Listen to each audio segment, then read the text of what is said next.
Sí, queremos fuerza y queremos igualdad. Y por eso tenemos que fortalecer el Estado de Derecho. Y en los últimos 7 años este Estado de Derecho no se ha fortalecido y nos ha puesto en condiciones de debilidad para negociar lo que sea frente a cualquier país. Queremos fuerza, pero lo que hemos hecho es debilitar la división de poderes. Y hoy hay un proceso electoral de un poder judicial al que le quitamos la independencia. Y eso debilita la institucionalidad de nuestro país, debilita nuestro México. Queremos fuerza y queremos igualdad, pero somos incapaces de fortalecer el combate al crimen organizado.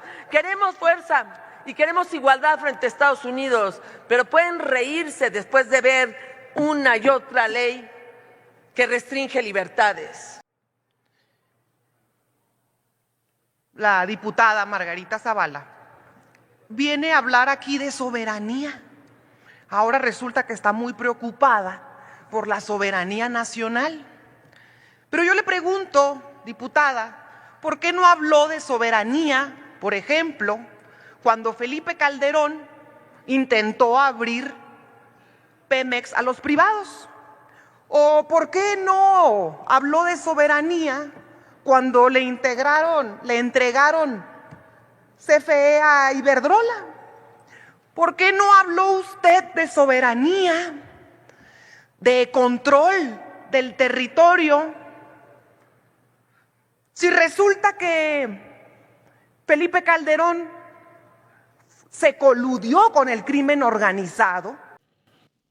Vamos a ir al Senado de México porque ahí se dio un agarrón la senadora Margarita Zavala y la senadora Julieta Ramírez por el narcogobierno de Felipe Calderón. Y es que la senadora por Morena, Julieta Ramírez, le recordó a la panista Margarita Zavala el narcosexenio de su esposo Felipe Calderón, alias Borolas, y de Genaro García Luna. Amigos y amigas, vamos a disfrutar esta participación de la morenista Julieta Ramírez. La historia entre Estados Unidos y México, en efecto, siempre ha sido compleja, larga y muy importante por la vecindad que tenemos. Nos costó mucho trabajo que reconociera la independencia. Nos tocó la etapa de su extensión. Se dieron a las guerras más dolorosas que hemos tenido y que se ha tenido en la región con la guerra del 47.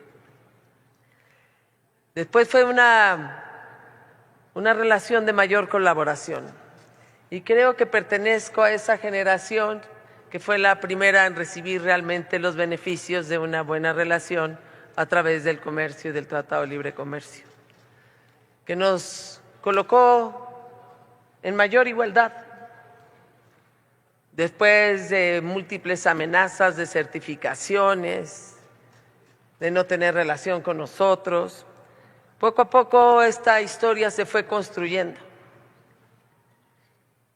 Y sí, es un asunto de soberanía, eso es ciertísimo.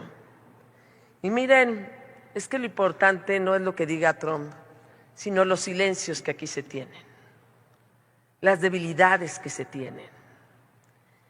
Y en eso creo que se le ha fallado a los mexicanos.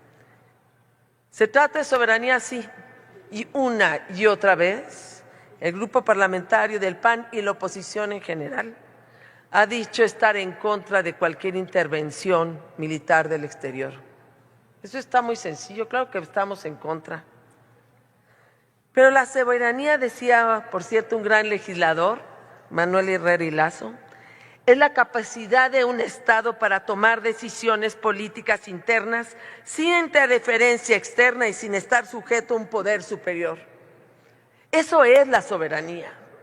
Y el problema es el debilitamiento de la soberanía en nuestro país, porque le hemos entregado al crimen organizado el Estado. Ese es el problema y eso va debilitando nuestra soberanía.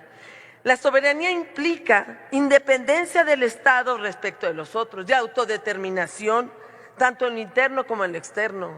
Y en lo interno, una y otra vez, nos vemos amenazados no por un país en el exterior, sino por no haber enfrentado el crimen organizado en su momento. Eso es la soberanía. La soberanía nos ayuda a enfrentar, a mirar de frente no solo a Estados Unidos, sino a cualquier país y cualquier grupo de países. Nosotros, si queremos soberanía, tenemos que fortalecernos también por nosotros. Pero estos últimos 7 años, lo que hemos hecho es debilitar al Estado mexicano. Y esa debilidad se ve en el exterior y se ve una y otra vez por cualquier país, pero particularmente por el que más tenemos relación y por el que incluso, y digámoslo claro, necesitamos la mejor relación posible. Sí, queremos fuerza y queremos igualdad. Y por eso tenemos que fortalecer el Estado de Derecho.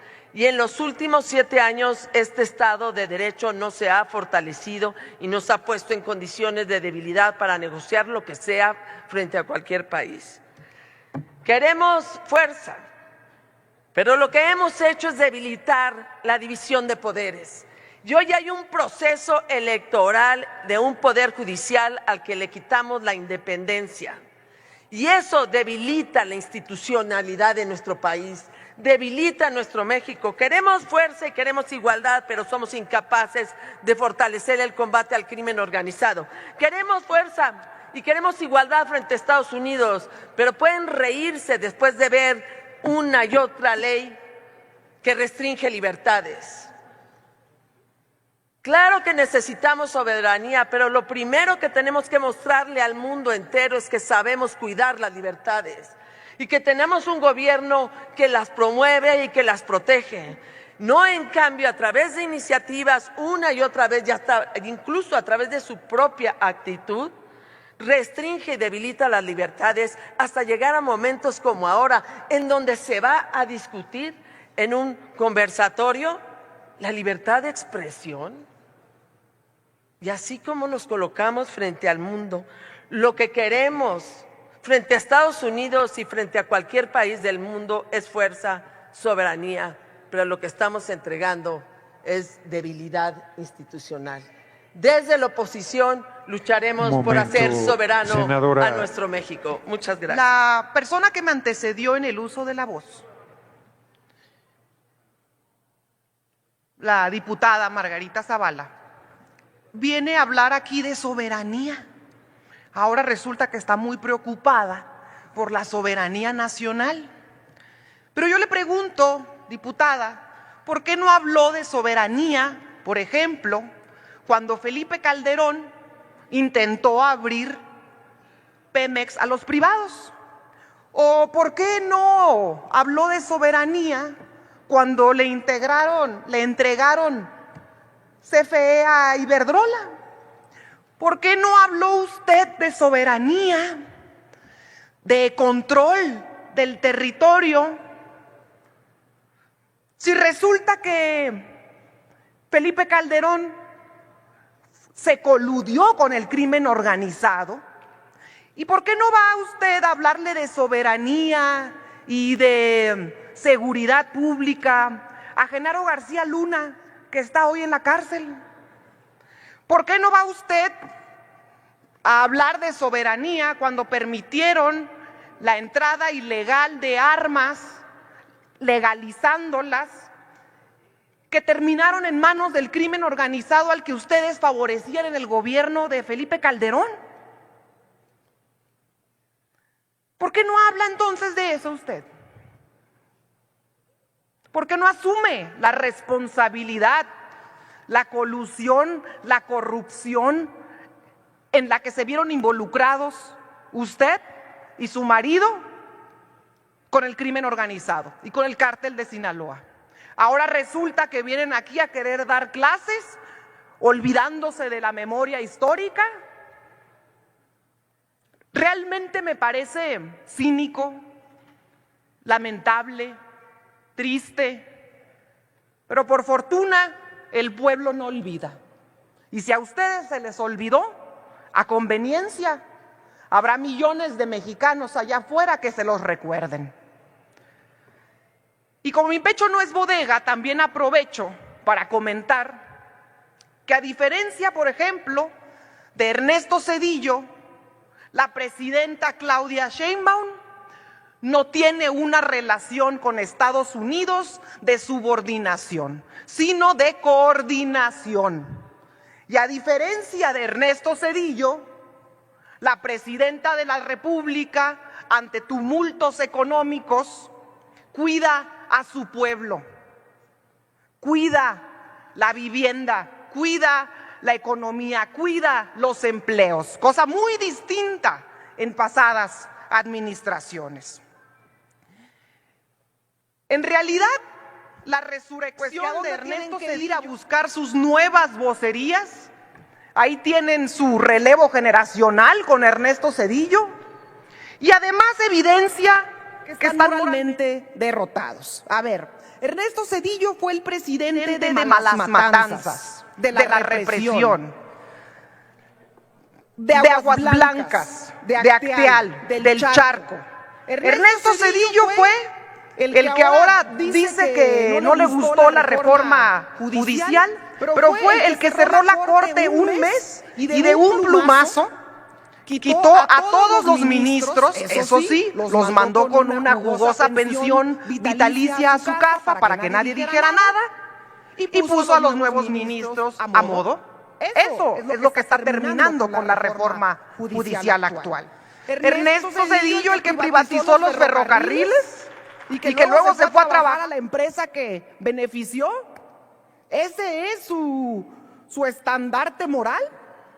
Ernesto Zedillo, el que además se asume hoy como el padre de la democracia por haber permitido que el gerente... Un momento, senadora Ramírez. ¿Con qué objeto, senadora Verónica Camaño Farjat?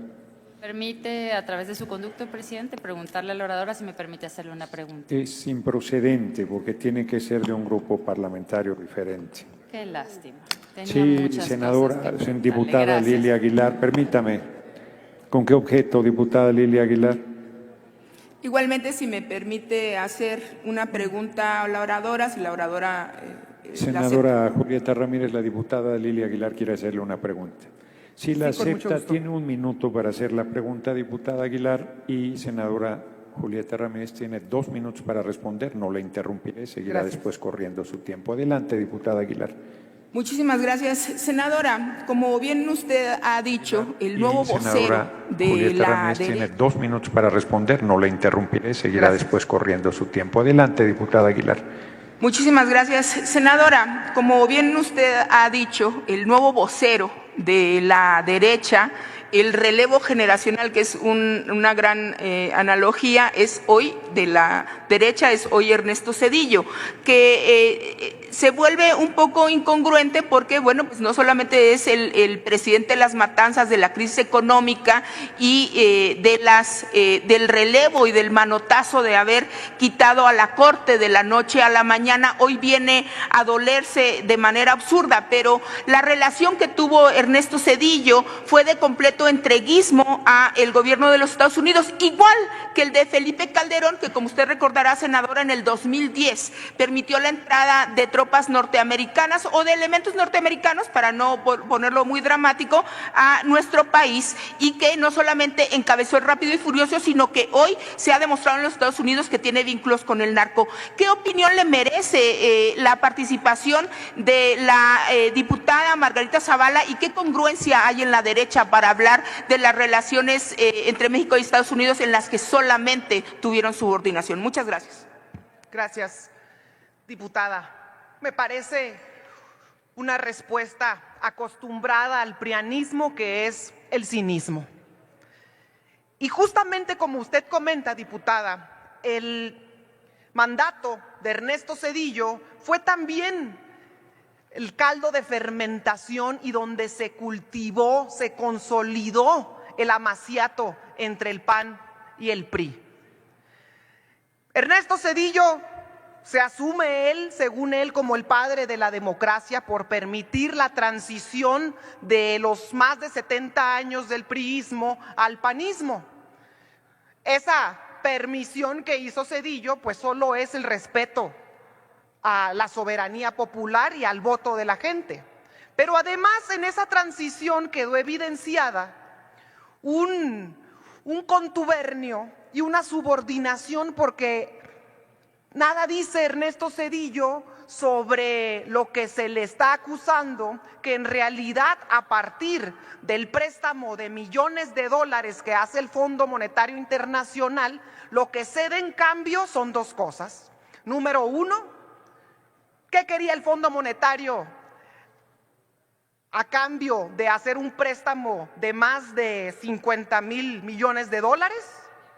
Pues que se abriera la industria al mercado, la industria nacional, es decir, que se remataran los bienes de la nación. Y en segundo lugar, terminó consolidando el amaciato entre el PAN y el PRI. Es ahí donde se hace el gran matrimonio tóxico que tienen el día de hoy, y fue gracias a ese préstamo millonario que pudo después entonces cederle la presidencia a Vicente Fox, el gerente de la Coca-Cola. Ya concluyó mi tiempo de la pregunta, ¿cierto? Sí, continúe. Y al día de hoy seguimos debiendo esa deuda. Se pidió un préstamo de 50,000 millones de dólares y al día de hoy ya se han pagado 100 millones.